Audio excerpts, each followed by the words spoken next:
एक बार फिर से मैं आप सभी के सामने उपस्थित हूँ बेहद महत्वपूर्ण टॉपिक के साथ। आप सभी जानते हैं हम लोग यूपी पीसीएस के जो महत्वपूर्ण मुद्दे थे उनको डिस्कस कर रहे थे।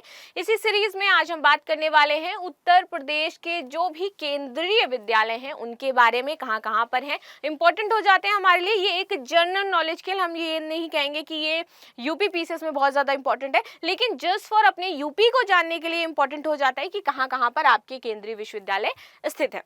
ठीक है, उत्तर प्रदेश के केंद्रीय विश्वविद्यालय। चलिए, वैसे ये जो केंद्रीय विश्वविद्यालय है ये महत्वपूर्ण हो जाते हैं आपके एग्जाम के पॉइंट ऑफ व्यू से भी, क्योंकि यहाँ पर अलीगढ़ मुस्लिम विश्वविद्यालय आ जाता है, इलाहाबाद विश्वविद्यालय आ जाता है, बनारस हिंदू विश्वविद्यालय आ जाता है, डॉक्टर भीमराव अंबेडकर विश्वविद्यालय आ जाता है, राजीव गांधी राष्ट्रीय उद्यान विश्वविद्यालय आपका अमेठी में स्थित है, रानी लक्ष्मीबाई केंद्रीय कृषि विश्वविद्यालय आपका झांसी में स्थित है। तो कई बार ये आपके एग्जाम के लिए उस तरीके से लिखने के पॉइंट ऑफ व्यू से तो नहीं, लेकिन हाँ यदि आप इंटरव्यू में जा रहे हैं या ऐसे पढ़े हैं तो आपको अपने कॉलेज की स्थापना या फिर ये सारी चीजें पता होनी चाहिए। ठीक है, क्योंकि अलीगढ़ मुस्लिम यूनिवर्सिटी तो वैसे भी चर्चा में हमेशा रहती ही रहती है और इंपॉर्टेंट भी हो जाती है, तो उससे भी कई बार आपके प्रश्न बन जाते हैं। यदि इंटरव्यू में आप जा रहे हो तो इंटरव्यू में इससे संबंधित आपसे प्रश्न पूछे जा सकते हैं यदि आप वहां से पढ़े हुए हो देन। ठीक है, तो आपको प्रिपेयर करके जाना पड़ेगा, भाई कब बनी, पहले क्या नाम था, फिर नाम क्यों चेंज किया गया, किसने स्थापना करी, क्या चीजें, ये सारी चलो देख लेते हैं। तो अलीगढ़ मुस्लिम विश्वविद्यालय की बात करेंगे। सबसे पहले कहां पर है, अलीगढ़ में है।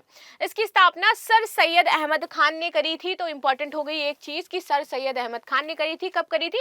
24 में 1875 को अलीगढ़ में करी थी। ठीक है, इसे पहले मुस्लिम एग्लो ओरिएंटल स्कूल के नाम से जाना गया था, बाद में इसका नाम चेंज करके क्या रख दिया गया, अलीगढ़ मुस्लिम विश्वविद्यालय इसको बना दिया गया, जो वर्तमान में अलीगढ़ मुस्लिम यूनिवर्सिटी के नाम से प्रसिद्ध है। वर्ष 1920 में इसे अलीगढ़ मुस्लिम यूनिवर्सिटी बनाया गया था। तो सबसे पहले जब इसकी स्थापना हुई थी 24 मई 1875 को, तब क्या था, ये मुस्लिम एग्लो ओरिएंटल स्कूल था, और इसके बाद 1920 में ये आपका क्या बन गया, एक यूनिवर्सिटी बन गई। ठीक है, चलो आगे देख लेते हैं। और ये चीजें आपके इंटरव्यू के दौरान महत्वपूर्ण हो जाती है। अगेन आई से कि यदि आप वहां से पढ़े हैं देन इंपॉर्टेंट, यदि आप अलीगढ़ से बिलोंग करते हैं आपसे पूछा जाएगा कि कहां से हैं आप, अलीगढ़ से हैं, तो अलीगढ़ में आपका सबसे इंपॉर्टेंट चीज अलीगढ़ मुस्लिम यूनिवर्सिटी है, यहाँ से पूछ सकते हैं। चलो, 1920 में ब्रिटिश सरकार की सेंट्रल लेजिस्लेटिव असेंबली ने एक एक्ट के जरिए एएमयू एक्ट लाया गया था। ठीक है, तो एक एक्ट लेकर के आए थे जिसके बाद इसे केंद्रीय विश्वविद्यालय का दर्जा दिया गया था।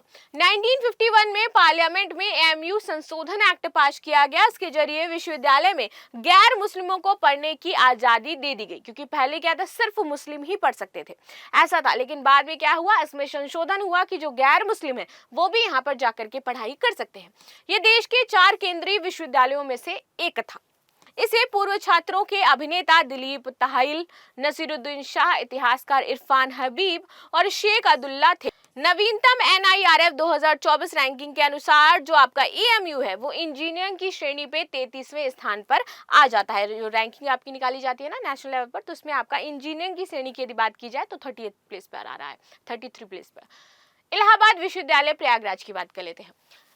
इलाहाबाद विश्वविद्यालय एक शताब्दी से भी अधिक समय से भारत के विश्वविद्यालयों में से एक है और ये इंपॉर्टेंट भी हो जाता है। वैसे इलाहाबाद का नाम अब प्रयागराज है तो हम इसे प्रयागराज कहेंगे, लेकिन यूनिवर्सिटी का नाम तो इलाहाबाद प्रयागराज यूनिवर्सिटी भी वैसे कह सकते हो, बट शुरुआत से तो वो इलाहाबाद विश्वविद्यालय है। ठीक है, चलो, 23 सितंबर 1887 को स्थापित यह कलकत्ता, बॉम्बे और मद्रास विश्वविद्यालय के बाद भारत का चौथा सबसे पुराना विश्वविद्यालय था।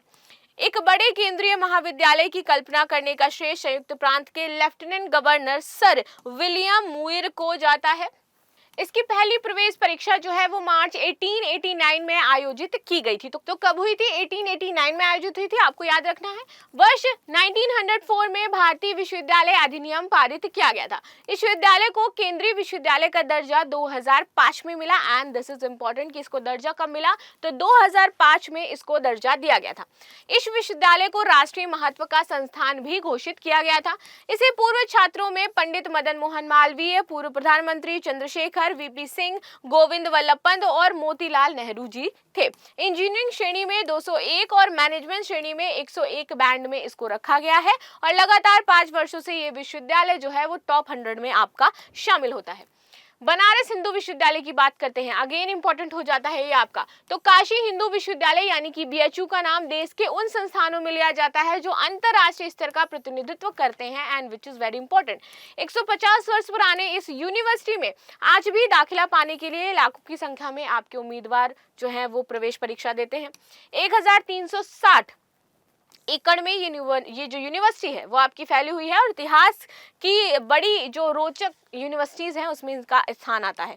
वर्ष 1916 में बसंत पंचमी के दिन ही महामना पंडित मदन मोहन मालवीय ने विश्वविद्यालय की नींव रखी थी।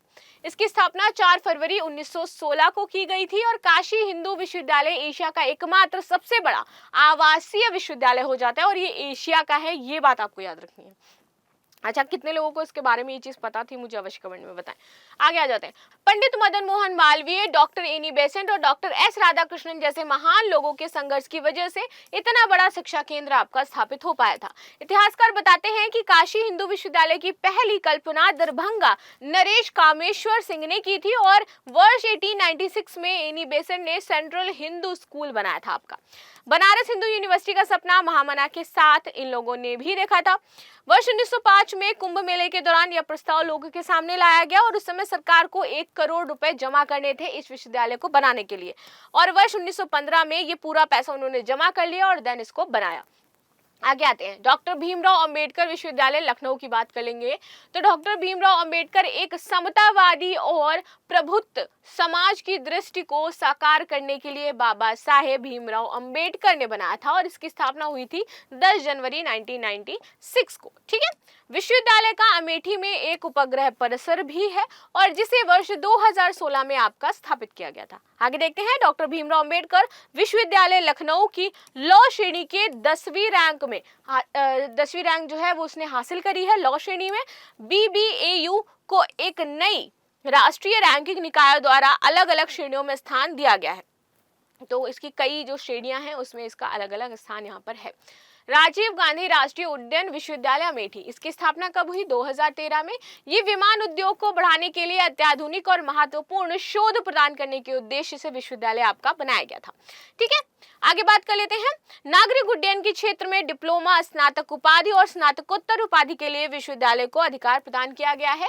RGNU का उद्देश्य विमान उद्योग के भीतर सभी उप क्षेत्रों के संचालन, प्रबंधन, उत्कृष्टता प्राप्त करने के लिए उद्योग के साथ संयोजन में विमान अध्ययन, शिक्षा, प्रशिक्षण, अनुसंधान और विस्तार कार्य को स्थानीय आवश्यकताओं के अनुसार क्या करना है? सुगम बनाना है और बढ़ावा देना है। रानी लक्ष्मीबाई केंद्रीय विश्वविद्यालय आपका कहाँ है? झांसी में। 2014 में इसकी स्थापना हुई थी। विश्वविद्यालय का परिसर भारतीय चारागाह और चारा अनुसंधान संस्थान झांसी के पास है। मुख्य परिसर के भवन का उद्घाटन प्रधानमंत्री नरेंद्र मोदी जी द्वारा किया गया था। इसका मुख्य उद्देश्य कृषि और संबंध विज्ञान की विभिन्न शाखाओं में शिक्षा प्रदान करना है, कृषि में अनुसंधान करना है, विस्तार शिक्षा के कार्यक्रमों को चलाना है और राष्ट्रीय और अंतर्राष्ट्रीय शैक्षणिक संस्थानों के साथ संबंधों को बढ़ावा देना है। तो ये थे हमारे जो आपके विश्वविद्यालय थे जिन पर हमने चर्चा करी। बाकी आपकी इस पर क्या राय है मुझे अवश्य बताइएगा। मिलते हैं नेक्स्ट क्लास में, तब तक के लिए धन्यवाद। लाइक शेयर सब्सक्राइब करना बिल्कुल भी ना भूलें and thank you so much.